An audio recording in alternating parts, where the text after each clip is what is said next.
Migration Saguenay-Lac-Saint-Jean, en collaboration avec les cégeps de la région, ont suivi 4 étudiants dans leur expérience de stage. L'objectif est de démontrer aux organisations de la région que l'accueil de stagiaires en entreprise est une expérience profitable pour tous. Cette capsule abordera le thème des résultats avec l'expérience de Lydia.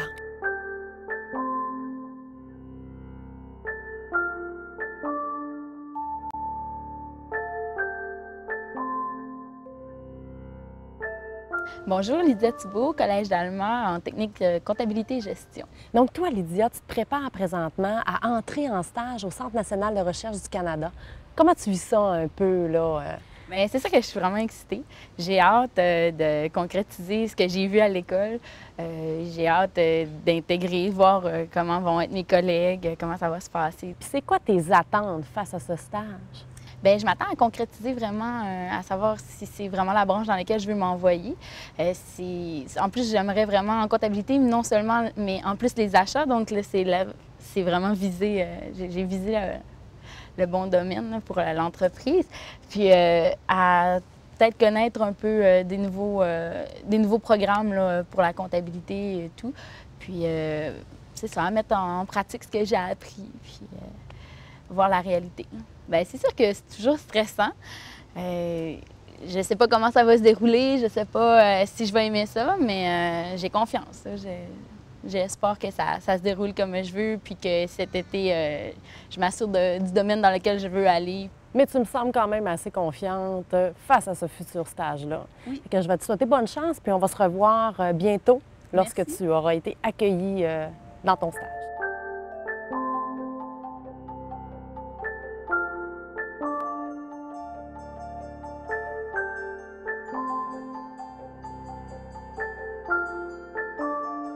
Pour l'encadrement de Lydia, c'est un encadrement qui se fait journalièrement et hebdomadairement aussi. Donc, habituellement, on se rencontrait le matin, dans les premières heures quand j'arrivais, pour voir les dossiers qui avaient des questionnements.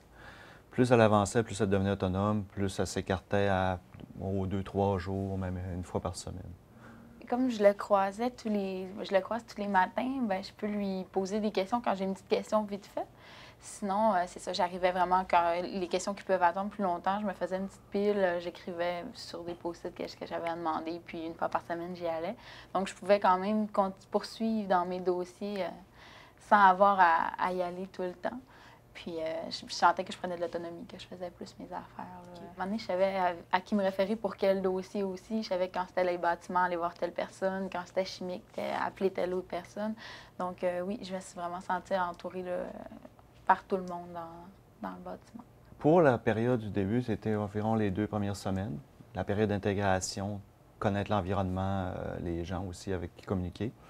Par la suite, je pourrais dire, globalement, si je regarde tout le processus pour les achats, environ, on pourrait dire, après 3 semaines, elle était pas mal très autonome dans ses activités.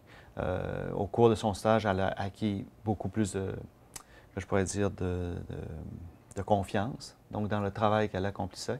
Et donc, elle augmentait justement son autonomie, d'où les espacements sur nos rencontres quotidiennes, puis que les questions étaient de moins en moins des questions répétitives qui étaient au début, parce qu'elle avait acquis cette expertise.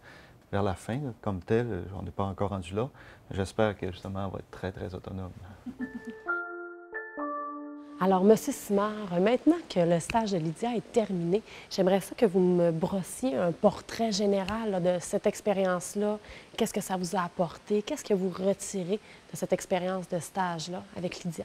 Oui, Lydia était quelqu'un qui était au début un peu timide. Je comprends un peu les étudiants quand ça arrive, mais elle a su prendre confiance, donc développer une relation ensemble au point de vue de la communication. Quelqu'un qui était très polyvalent, très travaillante, très dynamique aussi. Donc, elle acquérait beaucoup de son information, mais rapidement, bien, elle la gardait aussi. Donc, elle apprenait un item, une chose, une façon de procéder, mais elle ne m'en revenait pas avec les mêmes questions. Donc ça, j'ai beaucoup apprécié cette adaptabilité de la personne. Et elle a fait vraiment un beau travail pendant l'été. Au niveau du stage, est-ce que vous pourriez nous partager des bons coups? C'est que je l'avais préparé pendant ma période de vacances qu'elle puisse me remplacer. En fait, c'est de me prendre à pied levé pendant la période que j'étais absent et elle a très bien réussi. Donc, on n'a pas eu de problématique majeure à ce niveau-là. Donc, c'est ce que je m'attendais d'elle aussi, puis elle a très bien relevé le défi. Par la suite, elle a également remplacé d'autres personnes à l'intérieur du bâtiment que dans les périodes de vacances, comme au quai de réception. Puis de ce côté-là, ça a également très bien été. Bien, je vous remercie beaucoup, M. Simard, d'avoir partagé cette expérience-là avec nous et je vous souhaite du succès avec vos futurs stagiaires. Merci bien, Jennifer. Bienvenue. Bonjour, Jacques Paradis de l'Université du Québec à Chicoutimi, responsable des stages pour le département de génie. Lorsqu'un stagiaire revient d'un milieu de stage et il a eu un beau succès, comme la plupart des cas, ça devient notre meilleur ambassadeur, dans le sens que l'entreprise est satisfaite et il va revenir. Puis, c'est quoi l'avantage pour l'étudiant d'aller en stage sur le terrain? Pour l'étudiant qui embarque dans un programme de génie qui est de 4 ans, c'est extrêmement long s'il ne va pas se frotter à la réalité du marché, à la réalité de l'entreprise. Donc, à l'université, on donne des cours théoriques, évidemment.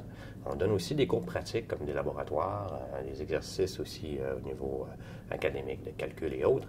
Mais la vraie vie, c'est des situations concrètes.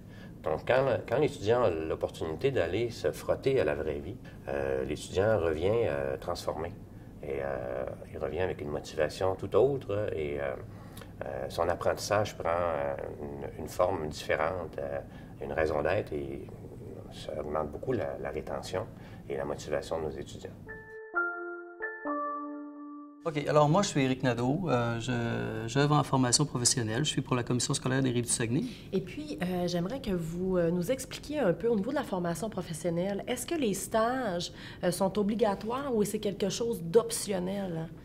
Dans chaque programme de formation professionnelle, la formation professionnelle, c'est quelque chose de concret, de pratique. On pense souvent aux charpentiers, on pense aux soudeurs, on pense à ces gens-là, les infirmières.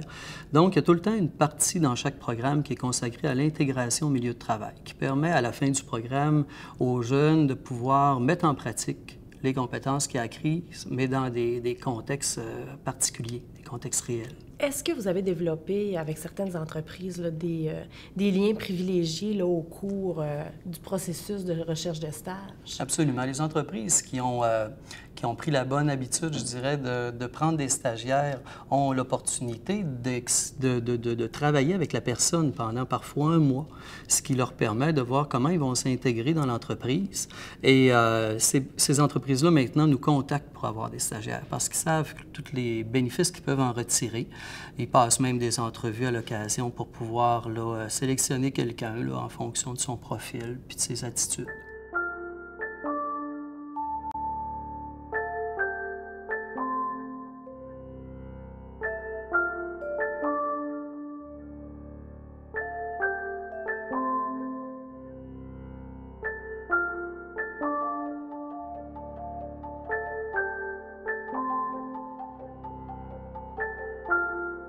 Rendez-vous au migration.ca pour consulter nos capsules.